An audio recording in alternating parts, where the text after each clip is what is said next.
Those of you on the other side have a mission. Leave your like and hype the video to become an S rank. If you don't, you'll be in the F rank with the loser. Now let's get started on this wonderful work. The manhwa begins with someone saying, "I know that name very well." A blonde man is trapped inside a crystal, covering his face with his hand, looking dejected, and above him is written, "Uncontrollable." The same blonde man appears on another crystal fragment, now shouting and wielding a sword. He appears to be angry or frustrated and is described as a master swordsman trapped. He appears in a new fragment, now with a blank expression, holding a flower. It is written that he is a man out of his mind, indicating that he has lost control of his mind or emotion. The protagonist is sitting on a throne amidst the wreckage, with a relaxed and disinterested posture. His name is Gislin, Count Perdium's oldest and most useless son. The scene changes to a muscular, bloodied man shouting angrily, questioning how the best knight in the north could be defeated by someone he considers to be human garbage. The blonde knight is on the ground, wounded, while a hooded man, standing up, comments that he spent a lot of money to create this trap, suggesting that it was all planned. The knight in armor walks towards the man, and with a tone of sarcasm, asks if the blonde knight liked mocking. The wounded blonde man asked incredulously if he was Gislin's trash. Then, still shocked, he asks if this was a trap, and if he's telling him that he knew about his plans beforehand. The knight in black armor, holding an axe, walks slowly towards the fallen blonde man, and calmly replies that that's not all. The knight in black armor continues to explain, saying that he also knew how many men the blonde had, who the spies were, and who helped with reinforcements. The scene then shows broken Russian doll, symbolizing that he knew all the layers of the blonde's plan. While the man is in the hands of the knight in black armor, he says that he knew everything from the beginning. The blonde man is desperate, in a cold sweat, and stammering that it can't be possible. He tries to justify himself, saying that it was always a hidden card, as if he can't believe that his every move was foreseen. He screams in rage as a worthless piece of shit dares to do that. Before he can finish his sentence, his face is hit by a brutal kick. The knight in black armor looks down at the man and tells him to shut up. The black knight's helmet falls to the ground, and he comments that the man can try to invade several times, but he will win every war. The knight then shows his face and says that he will always win because he has all the plan. The scene switches to a year ago, showing a military camp in the kingdom of Lithuania near the Perdium estate. Soldiers are walking through the field, and tents are scattered around. Suddenly, the protagonist wakes up in bed, panting and sweating. He partially stands up and looks at us, clearly confused and scared, wondering what just happened. Still trying to process, he puts his hand to his chest and wonders if he's still alive. Staring straight ahead in disbelief, he comments that this can't be possible because a while ago, he was in the war. We go back in time, and a giant sword falls from the sky and smashes into the ground, while two people are in the background fighting. Gis, bloodied and wounded, leans forward, muttering in a low voice that this is not good. His body is covered in blood, and he seems to be in agony. Suddenly his body is hit by an attack, causing his blood to gush out violently. A girl stands in front of him, and with a serious expression says that this is how it ends. Gislin Perdium, the mercenary king, and one of the 7 strongest men on the continent. The red-haired girl looks forward smiling and says that the war is over. She is identified as Iden, one of the 7 strongest on the continent, known as Noble Knight. She stands pointing her sword at the protagonist and asks if he has a last word. He, bloodied and kneeling on the ground, replies, "None. It's just a shame I couldn't get my revenge." Gislin, his face covered in blood, raises his head and tells her to die. He is identified as mercenary and one of the 7 strongest on the continent. Iden replies with a contemptuous smile. How arrogant. As he looks at him, clearly he is superior. She continues, pointing her sword at Gislin, and comments that she didn't expect him to be the eldest son of House Perdium. She then asks if Gislin left the family after his sister died. Still wounded and bleeding, he looks at her and asks how she knew that, being from a different king. Iden, with a calm expression, replies, "Of course I know. I worked very hard to track you down." She goes on to reveal that they worked with House Delphine to bring down Gislin's family. She says this with a cold, cruel smile on her face. Gis, shocked, opens his eyes wide and repeats the word "we," not believing that all this betrayal involved so many people and alliance. Gislin, still kneeling and with his body covered in blood, asks aloud in disbelief, "Were there other people behind this besides Duke Delphine's house?" Iden, with her sword pointed at him, replies nonchalantly, "Well, there's no need to explain any further, since you're going to die soon." She gives a slight smile and continues, "Just accept your fate." Gislin trembles with anger and pain, trying to process her word. Then he screams with all his might that he will never forgive her. The intensity at his Iden looks at him with a cold gaze and simply replies that everything is fine. With one precise movement, she decapitates Gis. His body falls to the ground, while Aiden remains standing. The young Gis, now in the pres, touches his own neck, and still in shock asks if she beheaded him at that moment. He thinks, still trying to process what happened, saying that here he is, with his head still on her shoulder. Then he wonders if it was all an act. He wonders if everything he's experienced has just been an illusion. Trying to understand how it all happened, he realizes that he is younger, and is surprised by the bizarre situation he finds himself. Looking around the camp, he begins to wonder, have I been captured and used as a guinea pig by the wisdom? He resolutely vows that these arrogant bastards will regret having kept him alive. When he turns around, someone calls him a young mind, and a man called Ricardo enters the tent calling for the young master, asking him to leave since he knows he's awake. He is then overpowered by the young master, who holds a blade against his neck. The young man says he will spare his life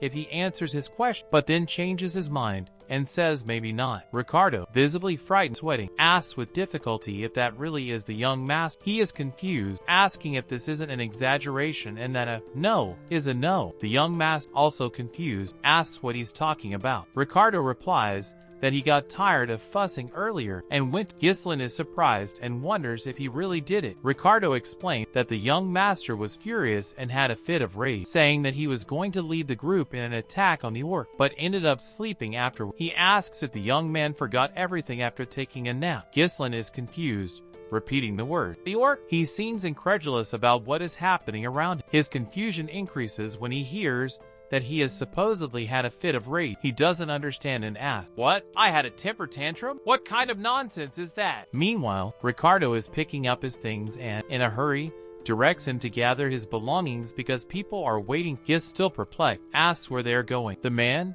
without missing a beat, replies in a natural way that they are going to the Perdium's estate. The mention of the place takes Ghislain by surprise. He is shocked and asks if it is true. He then grabs the man's shoulder and asks him to repeat what he said. Ricardo has no reaction and apologizes. Without understanding what Gis saying, Ghislain starts stammering the name Perdium, asking if they're talking about the Perdium estate that was destroyed. Then the protagonist goes outside, and we see him observing the landscape from the top of a hill, where he sees the Perdium estate apparently intact and grand. As he looks at the place, he confirms to himself that it really is the Perdium's property. His mind is a mess. He can't understand how the place is still standing, since he clearly remembers seeing everything reduced to ash. A worried Ricardo asks Ghislain if he's had a terrible night, as talking about his own house as a decaying house could lead to serious problems. He comments that if the Count heard this, Ghislain could be expelled. Ghislain, still confused, wonders if he is dreaming. He pinches himself trying to understand what's going on. Ricardo observes his attitude with surprise and concern. Ghislain realizes that everything seems real and comments quietly that he is definitely not dreaming. He looks at his younger face reflected in a crystal, along with the image of his family's land in perfect condition. He remembers how ruined the state of the place was in his time. From this, he concludes that he has gone back in time. Ghislain recalls how, in his youth, he didn't like his home. His impulsive and immature action, the result of his feelings of inferiority, led to constant problems. Over time, he was increasingly shunned by the people in the mansion. Unable to bear the criticism, he decided to run away from. Years passed since then, and he became a mercenary. He fought in countless battles, developed his skill, and built his reputation, surviving and earning respect field. Then we see Ghislain in a completely destroyed place, with wreckage and ruins all around. He kneels in front of a torn flag, apparently sad about something. He comments that he came back to Perdium County to try to make amends for his past mistake, but when he arrived, he realized that his house had already been reduced to dust. He had lost everything he had. In the present, as he looked at the shattered flag, all that remained were memories of what he had lost. Ghislain feels the weight of his loss, but now, in front of him, everything is still there, intact, as if it were a second chance. He watches the flag of Perdium's house swaying in the wind, now standing, and realizes that all the people he loved are still alive, still there. He is incredulous and, overwhelmed by an almost childlike joy, feels like singing to express the happiness that overwhelms. Ricardo, next to him, looks at him with a curious expression, not understanding what is going on. Ghislain, however, restrains himself and tells himself that it's too early to celebrate. He then remembers why they are there, which is to attack the orc. He can't forget what happened that day. Memories of carnage flash through his mind, with bodies strewn about and blood everywhere. At the time, He had joined the squad attacking the orcs with the intention of making a name for himself, believing it would be a simple task since the report indicated only 3 orcs. But he was underestimating the situation, and his inexperience in commanding a team was a fatal decision. He and his group arrived at a location, but were surprised by more than 20 orcs, something they hadn't expected. They were armed and ready to fight, with fierce red eyes. He remembers that, out of stubbornness, he insisted on commanding the squad, which led to the near death of everyone. The guilt he carries for that decision is clear. Now, Ghislain is in a military camp but just closed alongside Ricardo. Ghislain seems confident that he can deal with the orcs since they don't have a solid strategy. However, the problem, according to him, is that the squadron doesn't trust him, as they consider him useless. This weighs heavily on his mind. As he tries to regain, suddenly something falls from the sky and Gis, with a serious expression, opens his eyes in shock. In the camp, the guards are surprised, and one of them shouts in panic that the orcs are coming, causing a stir among the soldiers. The orcs, huge and armed, begin to attack ferociously. They destroy the defenses advancing without mercy. The battle erupts, with brutal blows and blood splattered everywhere. Gis, surprised by the speed with which the orcs arrive, wonders if this also happened so quickly in his past life. Then we see a massacre of orcs against humans, and the commander shouts forcefully for his soldiers to get into formation. He is clearly worried about the situation, but maintains his firm stance. Skovin, the leader of the attack, also rushes forward, ordering no one to panic and everyone to get into defense formation. The orcs begin to attack with ferocity. One of them delivers a devastating blow, knocking several soldiers in the air as they scream in pain. Skovin is also hit and, surprised, tries to defend himself, but the impact knocks him off balance. He looks up in frustration, realizing that they had been taken by surprise. He mutters that they were unprepared and that there are many more orcs than they had reported. A soldier shouts to the commander, warning him of the danger. Skovin turns quick, his eyes wide with surprise, and realizes that a giant orc is right behind him, ready to attack with his axe raised. Another shout warns him to take cover, but the orc is already ready to strike. Someone very fast moves up, and the scene changes. Ghislain appears, puts his hand on Skovin's shoulder, and throws him back, going to face the orc head-on alone. Skovin looks up in surprise to see Ghislain bravely fighting a giant orc, wielding his sword with force. Skovin mutters, "Young master?" At the sight, clearly surprised to see him in combat. Ghislain attacks the orc, but the enemy blocks the blade with his giant hand, even injuring himself in the process. With determination, Ghislain continues the fight, hitting the orc's hand, and then knocking it away with a single blow. Skovin and the other soldiers watch the scene in amaze, unable to believe their eyes. Meanwhile, the wounded orc groans in pain as he is hit, and falls in front of Ghislain helpless. Ghislain turns with his sword, regretting the fact that he can't use his mana. He thinks that he wishes he had returned to the past sooner, reflecting on the situation. Ghislain then walks towards Skovin, asking him directly if he is the commander. Skovin, still stunned, confirms hesitant, calling young master again as he tries to understand what has just happened. Ghislain holds out his hand to Skovin and firmly tells him to give him some. Skovin, surprised, looks at him without fully understanding the young man's intention. Ghislain responds calmly, but with authority, stating that he wants the rights of commander. Ghislain then reinforces his intention, saying that he wants the right to command, while Skovin, still on the ground, hesitates. In his thoughts, Skovin reflects on the situation, thinking that Ghislain is foolish to ask for something so serious at a critical moment, with the soldiers' lives at stake. Skovin stands up, turns his back to Gis, and says with determination that he can't. Gis, surprised, asks why. As he watches Skovin walk away, Skovin replies firm, explaining that even though he is the young master, he can't just give up the authority you have given. As they walk, Skovin questions whether Ghislain is treating the whole thing as a game, making it clear that the responsibility he carries cannot be handed over. Ghislain, irritated, acknowledges that the situation is frustrating, but thinks that perhaps he would react in the same way if he were in Skovin's place. Suddenly, a giant orc advances towards, interrupting their conversation and forcing them both to prepare for the imminent attack. Skovin rushes into battle, shouting at Ghislain to retreat and saying that he will take care of the situation, saying that he is still too experienced to lead the troop. Gis, not having much choice, calmly replies that he doesn't think I have a choice and prepares to attack. Suddenly, Ghislain swings his sword in front of Skovin, quick catching him by surprise with a blow that knocks him off balance. Skovin then grabs Ghislain by the shirt and angrily asks him what he thinks he's doing. As Skovin tries to make sense of the situation, something surprises, leaving him confused and speechless. He looks away, surprised, as the huge orc they were facing receives a fatal blow, a sword driven through its head. The orc groans in agony and soon falls to the ground defeated. Skovin, still perplexed, tries to understand how Ghislain managed to hit the orc's weak point,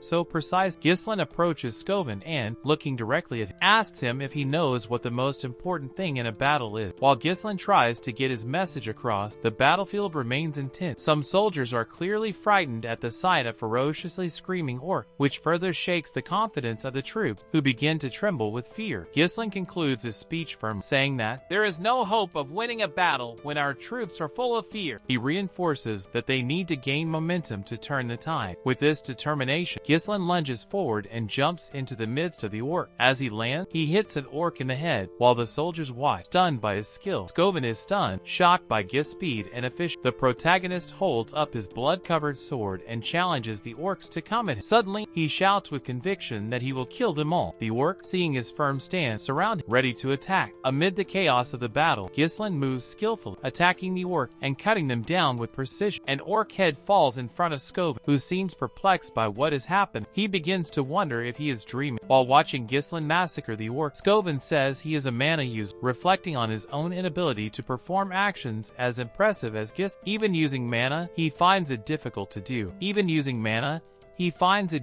fight in that situation, so he wonders how young Ghislain is managing to fight so well. Watching Ghislain close, he notices that the young man is clearly tired, but still continues to move efficiently in battle. Despite his fatigue, Ghislain uses as few movements as possible to dodge the orcs' attack, and continues to hit their weak points with precise blows. Ghislain holds his sword tightly, while the aura around him takes on a darker. Skoven watches the scene in disbelief, sweat dripping down his face, thinking that Ghislain has become something even greater than just a master sword. Suddenly, Ghislain starts shouting and questions whether that was the best they had, claiming that they hadn't even warmed up. As he runs, the protagonist teases, saying that they don't live up to the reputation of their warrior species. From afar, the soldiers watch with concern as all the orcs advance against Ghislain. One of them, his face pale and frightened, wonders if the young master is fleeing when he sees Ghislain running. Another soldier shouts for the commander, incredulous at the situation. As he sees the commander on his back, Skoven, in shock, wonders what Ghislain is thinking by acting like he tries to understand Ghislain, who clearly has a plan in mind. The commander remembers Ghislain in the midst of a horde of orcs, attracting their attention. However, he doesn't understand why he was running away. He concludes that the direction in which the protagonist is heading is the edge of a cliff. Skoven becomes nervous when he realizes that the protagonist is heading towards the cliff. He realizes the situation, and fear takes over his face as he stutters. He then orders his troops to put up a wall of shield, trying to prepare for what comes next. Skoven, with a serious expression, says that they will follow the first son. Just then, we see the orc, huge and armed, running towards Ghislain. Then he turns and positions himself for the confrontation. With confidence, Ghislain challenges Skoven, saying that if he is a competent commander, he will have realized what his plans are. Although he would like to fight all the orcs alone, he admits that his stamina is not enough to deal with so many enemies. Despite this, Ghislain believes that the situation is under control, and that Skoven and his troops should be able to deal with the problem. The orcs keep running towards, and soon they look away in confusion. Meanwhile, Skoven's soldiers prepare for battle, raising their shields in defensive formation, protected and ready for the imminent confrontation. Ghislain smiles slightly and whispers to himself that everything is going perfectly according to plan. Immediately afterward, he jumps off the edge of the cliff, drawing the attention of the dangerously approaching orc. As Ghislain falls, he commands firmly, saying that the time is right. Skoven, seeing this, shouts to his troop, ordering them to push the orcs over the cliff. The soldiers, in formation, advance with force, pushing the orcs to the edge of the cliff. The orc warriors try to resist, but end up falling to their death. In the midst of this fierce battle, Skoven and Ricardo roar with determination, united in their effort to win. The orcs are pushed over the cliff and fall uncontrollably, spinning in the air as they crash into each other during the fall. In the end, they fall to the ground, causing a huge explosion, and are finally defeated. The soldiers, still panting and relieved, celebrate their victory. Ricardo, surprised and in disbelief, says that they have managed to finish off the orc. The soldiers around him also express their relief and joy at having survived and won the battle. Skoven, looking over the edge of the cliff, cries out in despair, "Young master!" Fearing for Ghislain's sake, Ghislain appears hanging from the cliff, holding on tightly to the sword embedded in the wall. Even in this situation, he smiles because everything is worked out. Skoven, watching the scene, is confused and then gives a slight smile. Then Skoven kneels down and holds out his hand to Ghislain, shouting for him to hold it. Suddenly, he drops his sword and Skoven, desperate, stretches out his arm even further and asks him to wait while the protagonist falls. The soldiers and the commander look on in horror and shout, "Young master!" Just then, a female voice calls out to Ghislain, using the term Appa, revealing concern. Then Gis, in a strange place, seems to hear this voice and mutters the name, Elena, with a surprised and confused look on his face. Fragments of a memory appear, showing Elena thanking Gis and asking what's wrong with him lately. Another fragment appears, and she also says he's the worst, showing anger and disappointment. Ghislain is standing still, looking at these fragments with a serious, reflective gaze. He holds the pieces carefully and tells himself that these are his memories with Elena. As he is in this expectant moment, something interrupts. Someone grabs him by the shoulder and shouts, Appa! He looks back, surprised, and the girl appears crying and shouting that they should go together, holding his arm tight. Then the scene changes and Ghislain suddenly wakes up, sweating and panting. He is lying on a bed, visibly confused and relieved to be alive. Looking down at his hand, he still seems to be coming to terms with what happened, wondering how he managed to survive. Ghislain gets out of bed, puts his hand to his head, and wonders if everything he's experienced was just a... Suddenly, he feels a strong pain, as if a burst of energy is passing through his body. Ghislain screams and cringes, pressing down on his stomach. As the pain hits him hard, he realizes that his whole body is aching, the result of having pushed his limits to the extreme. He sits up in bed, still feeling the pain, but recognizing that this at least makes him realize that he is alive. Then someone appears at the bedroom door calling for him, asking if he's alright. The person who comes in is Belinda, who looks relieved and surprised to see him awake. Gis, still looking confused and perhaps a little relieved, calls her name. She, showing concern and relief, says that she was very worried about him and that he should have let the soldiers take care of the orc. Without saying, Ghislain approaches her and hugs her tightly. Belinda is visibly surprised and nervously asks what he's doing, if she's done something wrong. Ghislain replies simply and sincerely that no, he's just happy to see her. Ghislain remembers Belinda, his personal tutor, who had always been by his side ever since he was little, even with all the mischief and immature attitudes he had. At a difficult time, when his family fell into ruin and Belinda disappeared, he was never able to see her again. Now,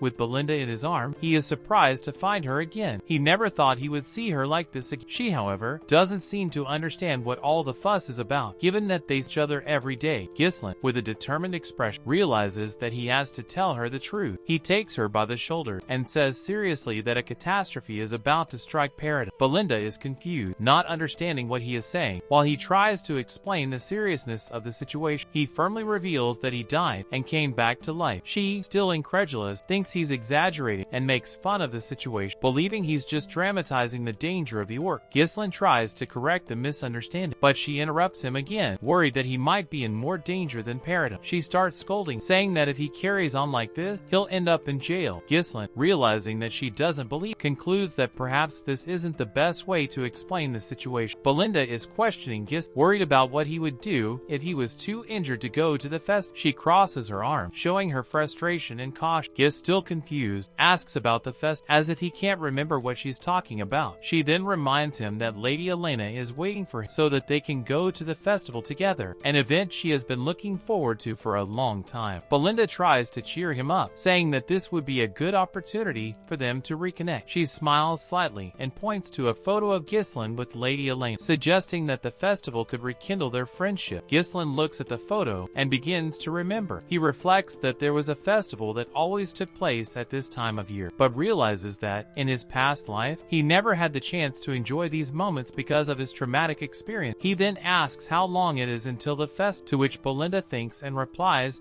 that it's a week away. He repeats the word week while looking outside, as if mentally preparing himself for what is to come. As he processes the information, a painful memory surfaces. He remembers a moment that changed his life. The door opens and someone comes in, calling out, asking if he's in. Ghislain appears with a serious and distant expression, reflecting on a memory that constantly haunts. He remembers when Elena, visibly shaken, grabbed him and begged him with tears in her eyes to go with, holding on tightly to his arm. In the present, the same girl is shown, now calmer, with a melancholy expression as she leans against a door. The scene reveals that, a week after this desperate plea, she will die. Ghislain then wraps Elena in a strong embrace. He holds her tight, as if trying to comfort her in some way, conveying a sense of urgency and protection. Just then, Belinda appears with a surprised expression. Elena, still wrapped in Ghislain's embrace, reacts awkward suspicion. She asks him what's wrong with him and what kind of joke he thinks he's playing, clearly not understanding the reason for such sudden close. Ghislain, for his part, whispers to her that he missed her, still holding her tightly in his arm. She is startled and pushes him hard, shouting for him to let her go because he is scaring. He recovers by cough, surprised at her strength and wondering if she has always been so strong. Elena, clearly annoyed, confronts Ghislain. She says that Belinda asked her to be there and wants to know what game he's playing. She also asks if he really thinks that makes everything right. Confused, Ghislain asks what exactly she's trying to fix. The argument heats up when Elena reminds Ghislain something he said earlier. She accuses him of having told her to disappear because he found her annoying, as well as mentioning that he was disgusted even to feel her breath. Ghislain is surprised and wonders if he really said. The protagonist, reflecting on his past life, admits to himself that he wasn't close to Elena before and recognizes that he behaved like a horrible person. He apologizes, clearly ashamed. Belinda, observing the situation, is shocked and confused by Ghislain's apology, something that seems out of the ordinary for him. Elena also looks surprised, wondering if Ghislain had hit his head. They are suspicious of his behavior, while Ghislain just remains silent. Still trying to defend himself, Ghislain tries to convince Elena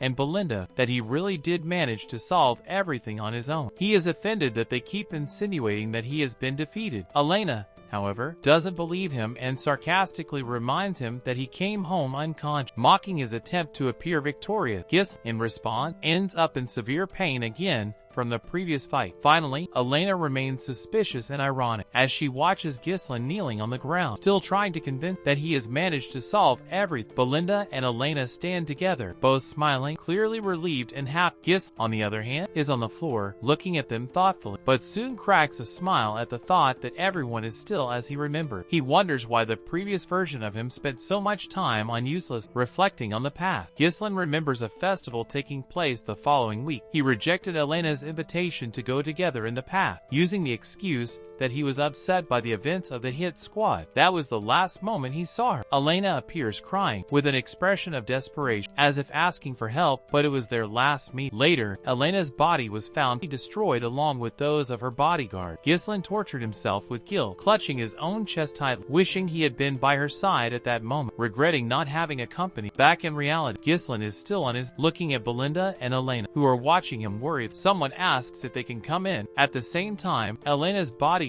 Jamal and Philip, appear, calling for her and saying that they have found her. Inside the room, Elena asks if anything has happened since she had asked them to wait outside. The knights apologize and inform her that the servants have asked Elena to supervise the preparations for the fest. Ghislain, confused, wonders why Elena has been asked to take care of. Belinda, in an ironic tone, comments that Ghislain wouldn't know, since he spends all day doing nothing. She jokes, wondering why there is such a shortage of workers in Paradise, that the young lady has to work. Ghislain, seeing this, replies awkwardly as Elena says goodbye and asks him to take care of himself. Ghislain wonders, still not understanding the situation, if there really is a shortage of workers, since he didn't pay attention to these things before. Ghislain approaches and says that he also wants to help, causing Elena and Belinda to be surprised. Elena looks at him with a suspicious expression, as if she doesn't believe it. Belinda and Elena, incredulous, ask each other if he's really volunteered to help, and if he's been hit over the head to say that. The scene changes to a market, with people preparing for the fest. Ghislain insists on help, but is turned away by Elena,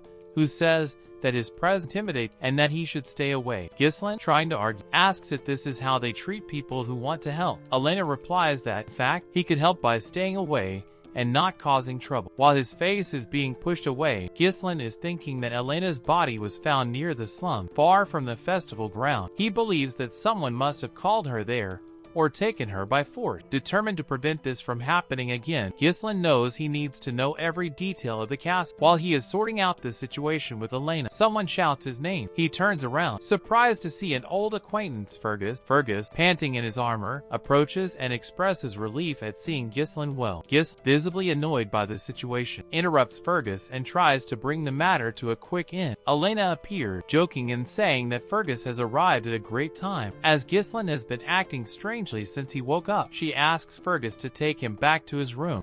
Ghislain, annoyed, thinks that his troublemaker image is being confirmed once again. Frustrated, Ghislain covers his face with his hand and decides that, if he has no other choice, he will spend the next week getting better acquainted with the cast. Determined, he approaches Fergus and asks about an abandoned training camp inside the castle. Fergus, surprised, asks why Ghislain would want to go there, since it made no sense. Ghislain is determined to train, and makes this clear with a serious expression on his face. Fergus is surprised to hear this. He seems a little disconcerted, but soon leads the way, taking Ghislain to an old building. When they get there, Ghislain seems surprised by the state of the place, which is in good condition. He begins to walk around the place, observing everything carefully, while Fergus explains that they kept the place like this in case he wanted to use the facility. Ghislain seems satisfied with what he and comments that it's a great place to train, something he's never seen before, even in his experience as a mercenary. Fergus then, trying to ease the tension, comments that he believes Ghislain's behavior is just a phase, as if trying to justify his sudden change of attitude. Ghislain, on the other hand, recalls something from his past, wondering if Fergus also acted like this in his previous life. While watching Fergus doing something that looks like cleaning in a flashback, Ghislain is looking thoughtfully at the ground and comments that he now understands what has happened. He turns and starts walking towards Fergus, who is standing next to him, and puts his hand on his shoulder and says that he needs to live for a long time, because dying is a horrible feeling. Fergus, surprised, asks in a confused way why Ghislain is acting as if he has already died and revived. Ghislain, with a wry smile, replies that he has indeed died and been resurrected, but Fergus thinks it's just a joke and asks him to stop joking. Ghislain then resolutely tells Fergus to go back, because he's going to start training. Fergus walks away, but says he'll be around if he needs. Ghislain begins to walk, reflecting on how he has always treated everyone around him as an enemy, and now realizes that he was being very selfish. He sees images of Belinda, Elena, and Fergus smiling, and realizes that they have always been there for him. He stops, looking at the horizon, and mutters that there's only a week to go. The scene changes to a vision of an older man, his back turned, in front of an emblem, where it is revealed that the person responsible for Elena's death was a lord from a neighboring territory. This eventually sparked a war that led to the destruction and fall of Perdian. An image shows a devastated battle with a black flag and the land scarred by war, symbolizing the tragic consequence of the events that unfolded after Elena's death. Ghislain, with his eyes closed, reflects on what led to the downfall of his family. He mentions that Elena's death was the starting for the decline of his house. He then opens his eyes with a resolute expression, declaring that he needs to sort things out from now on. Ghislain stands up, and his determination clear on his face. He is determined to take charge of the situation and change the course of his story. Ghislain, sitting in the center of a hall, is calm, apparently meditating. He decides that the first thing he needs to do is improve his physique, recognizing that his body is not yet ready for the challenges ahead. He regrets the fact that he doesn't have much time, which makes the situation even more urgent. Ghislain recognizes that, despite the limited time, he must at least be able to control this magical energy. He inhales deeply and concentrates, and an aura of mana begins to glow around him. Ghislain remembers that mana is a supernatural resource that allows humans to overcome their own limits. The environment around him begins to transform, with particles of mana floating in the air, shining like little lights around him. He reflects on how most people find it difficult to perceive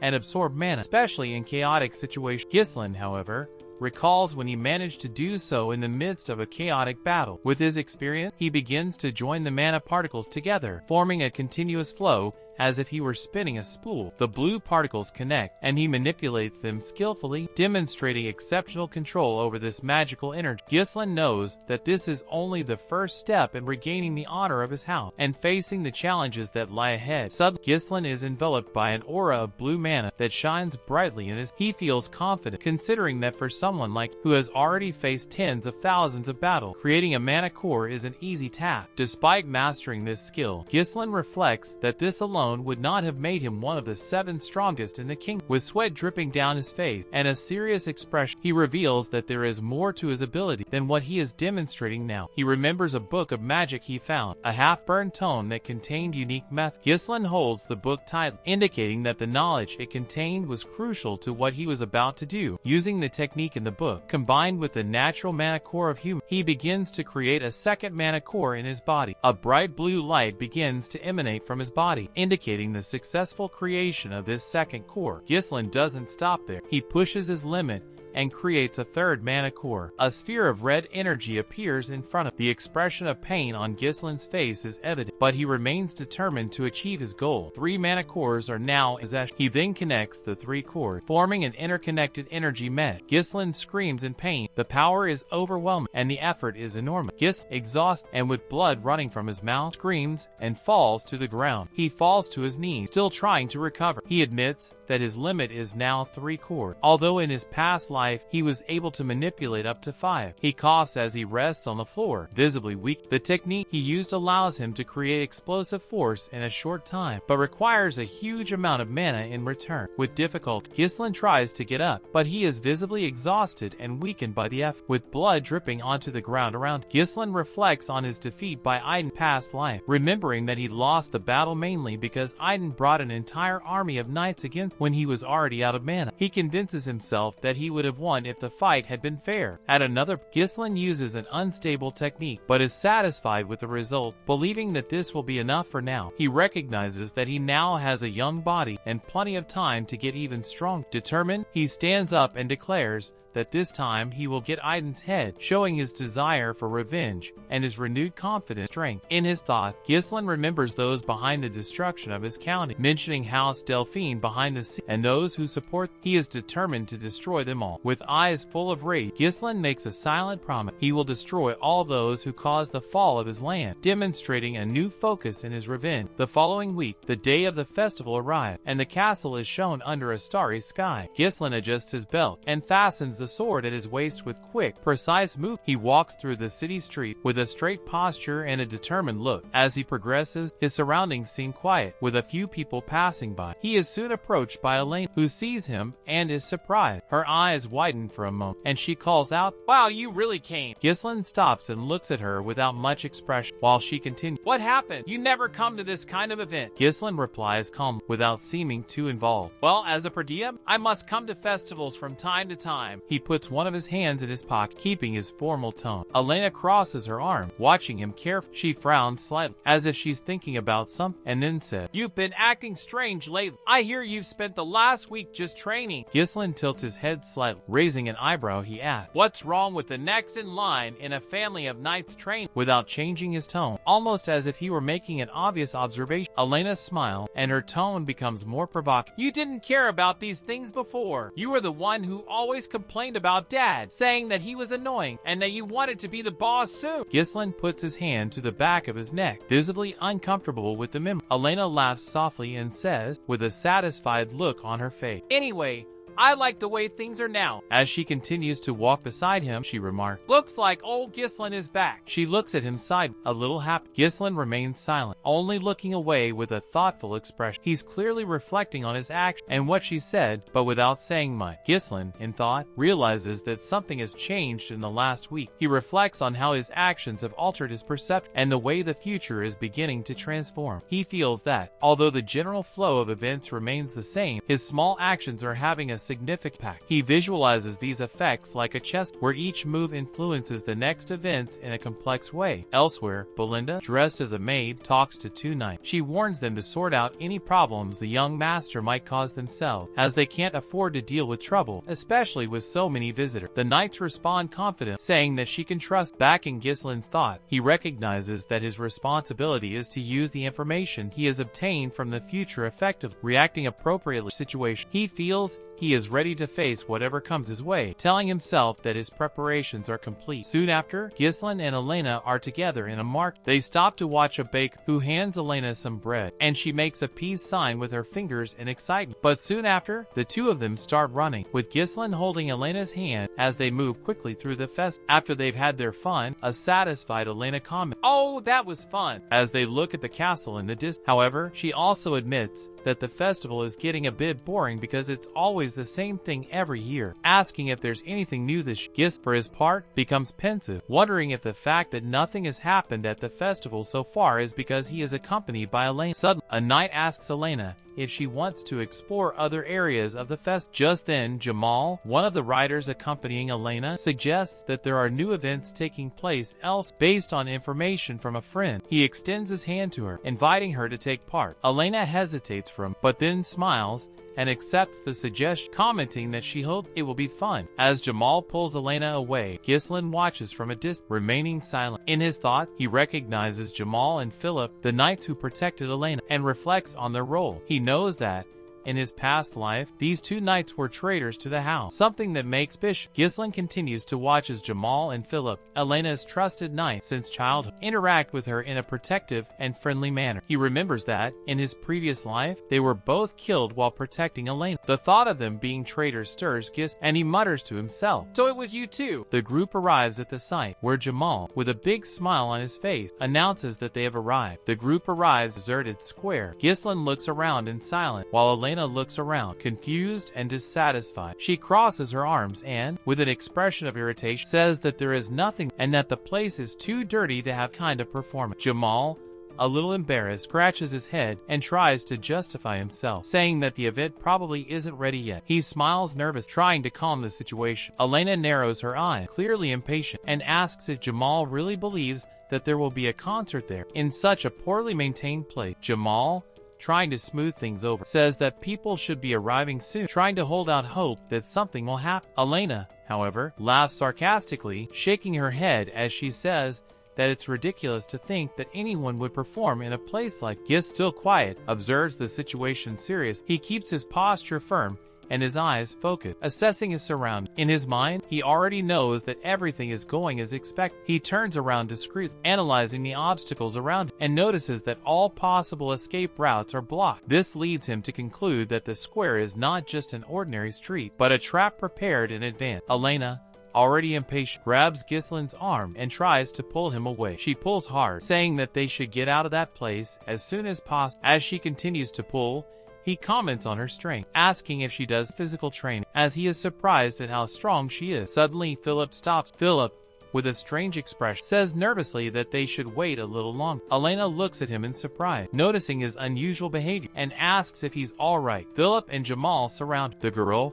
confused and frightened, says that the two of them are acting strange. She wonders what is going on at that moment, trying to understand the situation. Jamal, trying to ease the tension, rubs his head and says that he didn't mean to frighten, but his forced smile and rigid posture don't help to calm Elena down. He then crosses his hand with a mischievous smile and explains that they only received a reasonable request, without going into too much detail. The atmosphere of suspicion grows even more when Elena, in shock, repeats the word, asking for confirmation of this request. Meanwhile, they notice a mysterious figure approaching from a distance with calm, silent step. The man with long hair and a hat, accompanied by two hooded subordinates, walks towards the group. He calmly observes the scene and praises the work of the knight, commenting on the precision and cleanliness of the plan's execution. The man identifies himself as Frank, and soon Jamal responds confidently, saying that they brought the young woman as agreed, suggesting that the deal could be finalized right there. He steps forward, hinting that he is ready to conclude the deal. Frank is looking at what is in front of him with an expression of surprise. He wonders if the boy he sees in the distance is the eldest son of the Protagonist family, and comments that he doesn't remember,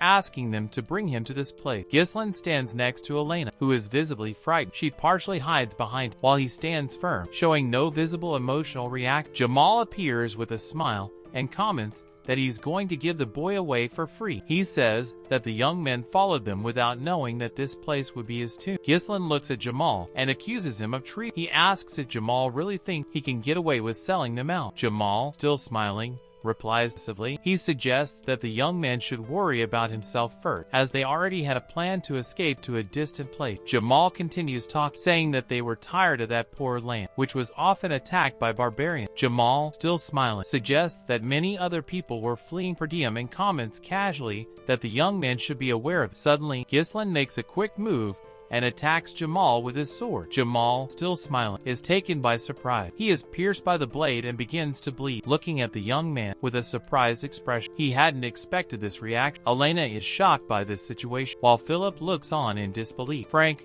in the background, also seems surprised by what has just happened. Ghislain is standing looking at Jamal's body, which has been split in two. He comments that at least they never betrayed. Ghislain's face shows his eyes shining with a blue, serious power as he asks in a firm, introspective tone if the others don't agree with him. Then the knight, who is holding Elena, with an expression of despair and anger, shouts that Jamal is an idiot, questioning how a knight could lose to an amateur like Gis. He is clearly shaken by the situation as he tries to hold Elena back. Suddenly, a sword goes through the head of the knight holding Elena, killing him. He falls, leaving Elena free once again. Two of Frank's henchmen comment on Ghislain's identity, asking if he really is Perdium's eldest son. One of them says that he had the impression that Ghislain had no real combat experience or fundamental training. Frank, with a serious expression, confirms that, from Ghislain's appearance, there is no mistake. He goes on to note, although his opponents were taken by surprise, Ghislain managed to kill two knights. Frank adds that Ghislain used attacks that involved mana. Meanwhile, Elena, hugging her older brother, asks in a fright what is going on. Ghislain remains silent, with a serious expression as he listens to Elena's words. Suddenly, he strikes Elena in the neck, putting her to sleep. Ghislain, kneeling down, gently places Elena on the ground, telling her to rest for a while. He makes sure she is safe before getting up again. Then another character,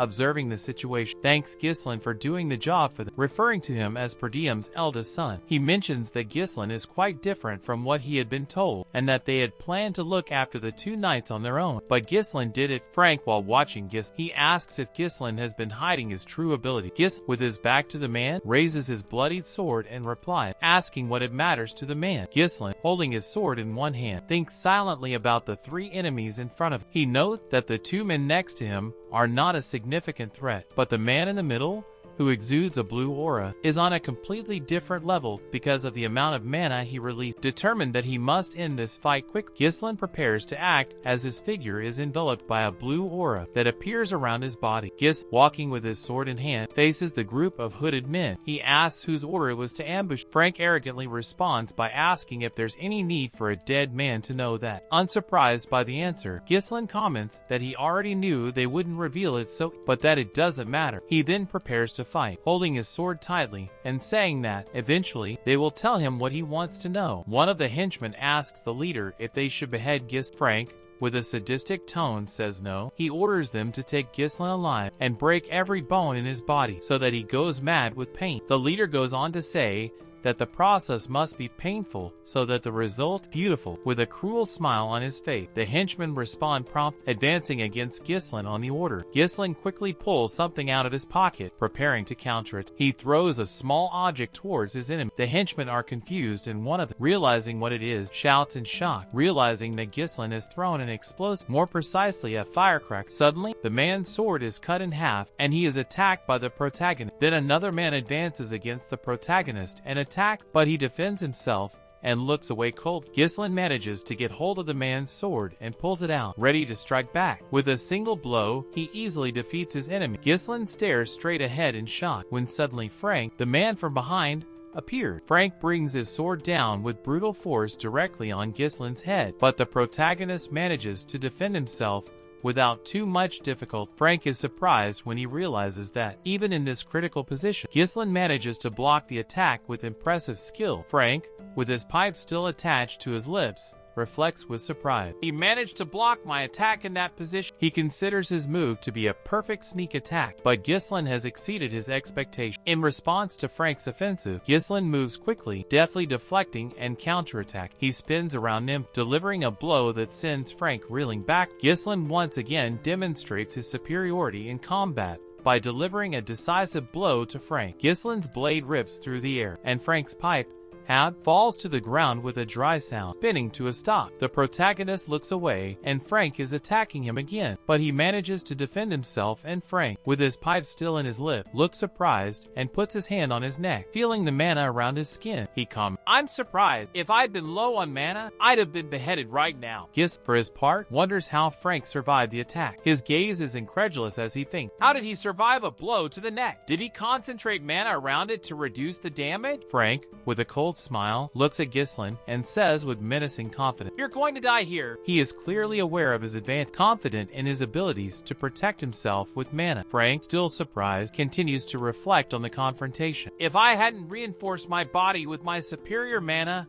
my head would be rolling on the floor right now. He then observes Gislin's unusual tech, showing interest mixed with surprise. I don't know where you learned such a strange style of swords, he comments, while holding his sword firm, surrounded by an aura of blue mana. Frank then advances with ferocity and declares with certainty, but you can't beat me with this weak mana. In a rapid sequence of movement, he attacks Gis, creating an intense clash of swords, with his magical aura dominating the fight. Frank, grinning insanely, shouts at Gis, "You're going to die here!" His eyes shine with determination as he pushes forward, certain of his victory. Gislin, however, is prepared. He crosses his swords firm, blocking Frank's attack, and gives a slight smile. Frank, noticing Gislin's smile, is surprised. He thinks, is he smiling? Suddenly, Gislin makes an agile move and lands a kick to Frank's face, knocking him back. Frank pulls himself together, adjusting his hat calmly, and with a confident smile, he looks at Gislin and comments, "Didn't I warn you? It won't work with that amount of mana." Suddenly, something changed. Frank, who is safe, begins to feel something strange. He feels the impact, and his body responds with a spasm. Frank tries to balance himself, but is forced to bend over as bloody coughs escape from his throat. With difficulty, Frank tries to understand what has happened. He wonders what it was, and that the power of his attack is different. He thinks, looking at his trembling, bloodied hand. He can't believe that Gislin got through his defense. Gislin then appears in front and poses, with Frank still kneeling on the ground. He unleashes a scent that reveals a major twist. I never expected there to be a real culprit behind Elena's death. Gis, surrounded by an intense aura of purple mana, walks slowly towards Frank. So it was you, he says with conviction, as the power around increases. Get ready, Gislin says cold, unleashing a devastating new form of power, the third awakened core. The aura of mana intensifies around Gis, and Frank, completely surprised, shouts out how he managed to increase his mana so much. Then Gislin lunges forward with his sword, leaping towards Frank for a final, decisive attack. Frank watches Gislin approach quickly, with an expression of surprise, saying that he is fast. The fight between the two intensifies, with Gislin advancing with powerful attack, and Frank barely managing to block the sequence of blows with his sword. Gis, with implacable determination, continues to press forward, twisting his body in a devastating attack. Frank, clearly outnumbered, tries to resist, but Gislin's strength is overwhelming. Each blow from Gislin pushes Frank back, and the sound of swords clashing echoes through the room. With each block, Frank feels his hands begin to go numb. He thinks in despair that this is impossible. His hands are going numb just from blocking his blow. Frank begins to realize that he is losing control of the fight. In a last-ditch effort to pull himself together, Frank tries to understand what's going on. He comments that he's never heard of a method that increases mana so explosively. Gislin, surrounded by an aura of intense mana, moves with almost supernatural agility, as if he had transformed into someone else. Frank thinks it's as if he's become a completely different person. The red aura surrounding Gislin increases and power even more. Finally, Gislin strikes a decisive blow, shattering Frank's sword into pieces, leaving him vulnerable. With this attack, Frank is cut in half. The protagonist advances with ferocity against Frank again and strikes him in the stomach, causing him to spit blood. Then the prota puts his arm under the man's neck and presses him against the wall. Then Gislin tells them to finish their conversation and asks again who asked Frank to do. Despite being seriously injured, Frank doesn't give up. He takes a small blade from his clothes and attacks, saying that he won't go down so. While under pressure, Frank says he will at least take the young lady from paradise. He then moves his blade, telling Gislin to die, but the prota manages to stop the attack with his energy thread, giving the assassin a second chance to make a deal. Gislin stares at Frank and tells him not to try and just to answer his question. He then puts the sword away. Frank, desperate and unable to move, wonders if those threads were made with mana. He wonders how Gislin managed to create such a trap without him noticing. While he has his sword stuck in the man, Gislin says that he's sure someone of his caliber would know how to heal himself. The prota raises his sword and says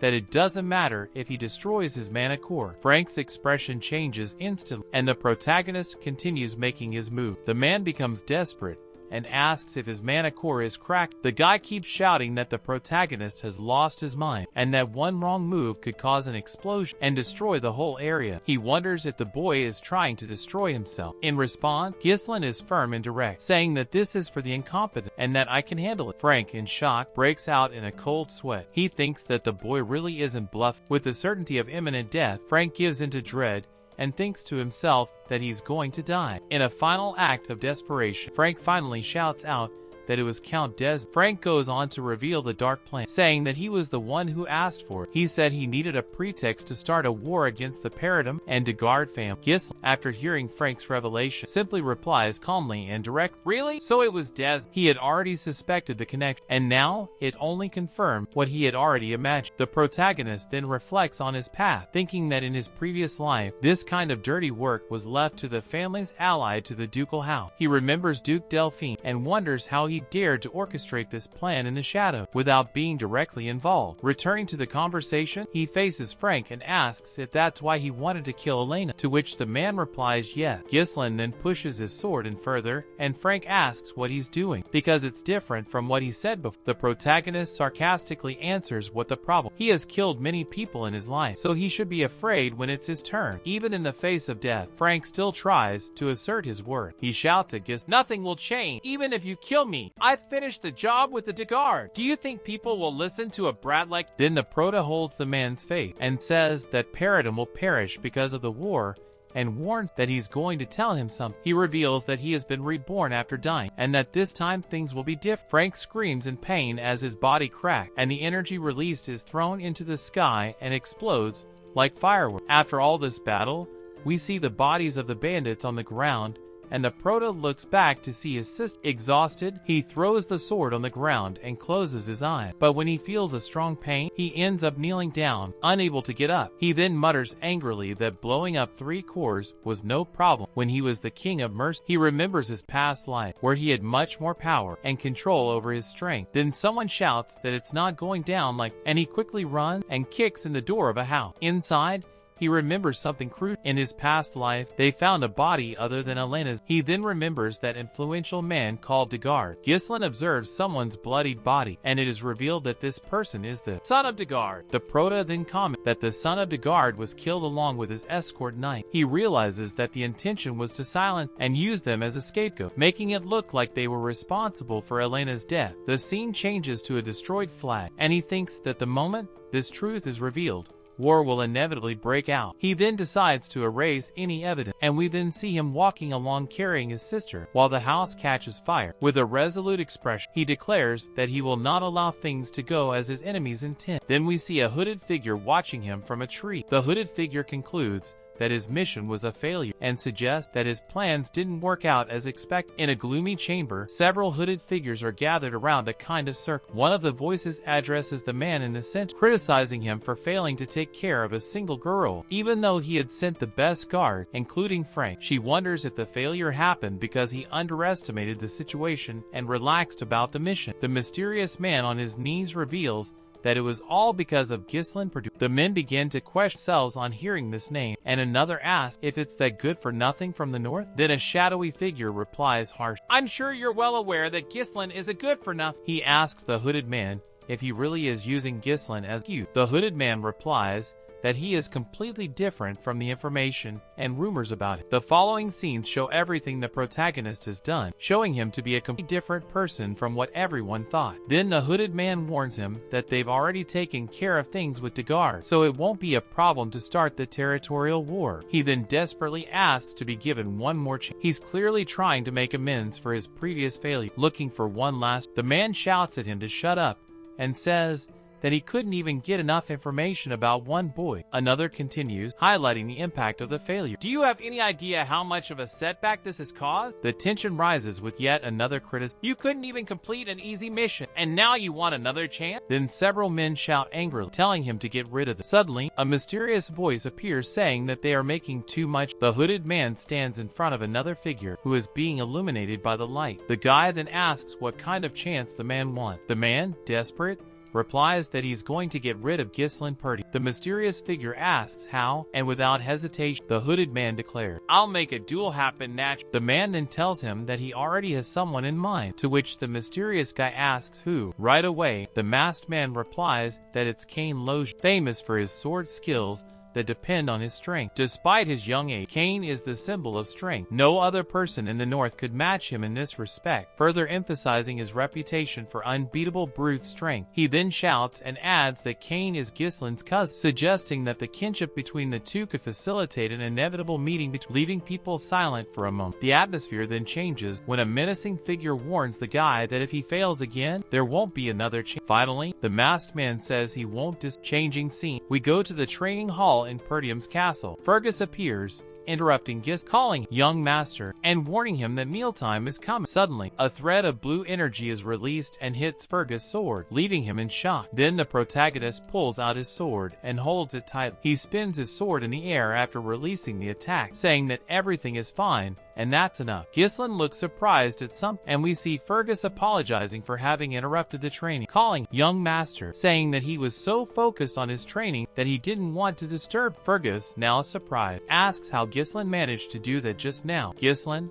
the blonde boy, holds up his sword with a thread and asks if that's. He then explains that he's using something called a mana thread, manipulating mana as if it were a rope. In his thought, he reflects that in his past life, he used this technique all the time, but now, with his current skill level, he needs to use his mana core more cautiously due to the lack of energy. He concludes that by using just one strand of mana, he can keep the technique working even with little mana. Fergus observes what Gislin is doing and is impressed. He has never seen anything like it, despite all the time he is devoted to mana training. Fergus wonders how Gis, who until recently didn't use mana, could have developed this technique so quick. They change the focus of the conversation and Gislin asks Fergus wants anything from him. The man approaches and thanks him for protecting the young lady. Gislin stands back and replies that it was just something he should have done. Fergus, without arguing, simply suggests that they go in, and the scene switches to the imposing castle in the background. A few days pass. The festival has been paused, mainly because a knight of the guard tried to traffic in the young lady, Elena. Elena is sitting angrily at a table. She complains that no one believes her when she says it was Gislin who saved her. She suggests that Gislin go and talk to people to clarify, but he insists that it wouldn't do any good since no one would believe them anyway. Belinda, indignant, mentions that it was Jamal and Philip who tried to kidnap. She calls them pervert, and Elena agrees with an expression of displeasure. Gislin reflects on the fact that he managed to stop the war from happening. However, he is sure that his enemies will not give up, so Gislin comments that he can no longer hold off his enemies on his own, and knows that he needs to form a military force to continue resist. Just then someone enters the room where Belinda and Elena are gathered. The knight asks to be excused, and the protagonist, still pensive, realizes that in order to form this military force, he will have to get more involved in politics. He sits at the table while a servant serves. Meanwhile, a small slice of bread is served on his plate. Gislin's expression changes immediately when he looks at the plate. He then turns to Belinda and asks why they are getting dessert first. Belinda, without hesitation, replies that it's not dessert. She speaks in a clumsy tone, reminding Gislin of the difficult situation they are in. Suddenly, a scream echoes through the window, interrupting the conversation. A man appears, shouting angrily. He demands that the Prota compensate for the damage caused by the suspension of the fest, pointing directly at him and demanding a solution. Soon after, we see Fergus leading a group of people who are also crying out for compensation. An angry man points his finger at the people who were demonstrating and tells them to leave because they're swimming in money. In response, the guy asks him to calm down. Gislin appears at the window, looking at the situation outside and asks in surprise what's going on. Belinda, standing next to the protagonist, reveals that she expected this kind of reaction and begins to explain that their county is full of merchants who live off the profits that come from the fest. The next image shows a group of angry villagers armed with shovels and axes, while Elena continues to explain that since the festival was cancelled after only one day, it makes sense that they would be upset. Gislin looks on in frustration and wonders if the situation in the county is as bad as. Then he starts to think about what he can do. He reflects that the situation is not good and, if he does nothing, the people will become even more aggressive. Gislin then orders Fergus to send the soldiers to calm the situation. Fergus replies with a reassuring smile, but reveals that they don't have any soldiers, which leaves the protagonist incredulous. Fergus begins to explain to Gis that most of the soldiers were sent to the monster forest because of the orc attack. We then see a map showing the location of Paradum, the monster forest, the northern fortress, and the war zone. It informs us that Paradum is constantly at war with the northern barbarians. In addition, the constant danger of the monster forest on the left makes the situation even more tense, as monsters can attack at any time. Ghislain, visibly worried, no money, no soldier, what a mess. Determined to act, he grabs Belinda and tells her to talk. When they are alone, Ghislain approaches Belinda and tells her that she is the one who manages his money, so he wants to use this to calm down the merchant. Belinda, surprised, replies that she has no more money. The protagonist, not understanding, asks why he doesn't have any, and Belinda asks if he's forgotten that the Count cut off his allowance because he spent money like water. Thinking, he wonders if he has no money at all and if he's broke. Then the protagonist turns to his wife and asks to borrow some money, but Belinda just laughs slightly and replies that she doesn't have any money either. Some time passes and Ghislain is sitting at an open window and reflects that they are out of money and soldiers. He continues thinking and realizes that, even with knowledge about the future, he can't do anything without a minimum of money. He concludes that the priority is to get money. Then a soldier runs down the corridor, asking if there is anything on the estate that can help. Soon, he bursts into Ghislain's room, shouting in panic, "Young master!" Ricardo, panting, tried to explain why he was in such a hurry. Ghislain, still puzzled, asks what happened and why he was in such a hurry. Then Ricardo shouts that there's a problem and that young Master Kane wants to see him immediately. Ghislain, stunned, repeats the name and we see Scoven visibly bruised, then punched. The man doesn't stop and continues to hit Scoven, leaving a mark on his chest. Soon after, he falls to the ground and Ghislain appears in the doorway. Watching the scene, the wounded man, now on the ground, looks at the protagonist, tries to speak, but only manages to call out to his young master. Ghislain looks surprised to see the state of the man, and then the man exclaims that the protagonist finally arrived. He stands in front of the protagonist, and his face is revealed, and he says, "Hello, guys, is it just me who found this guy's head strange? It looks like a lollipop." All joking aside, I'd like to thank everyone who's made it this far, and as soon as more chapters are released, I'll bring you the sequel. That's it for today, and see you next time.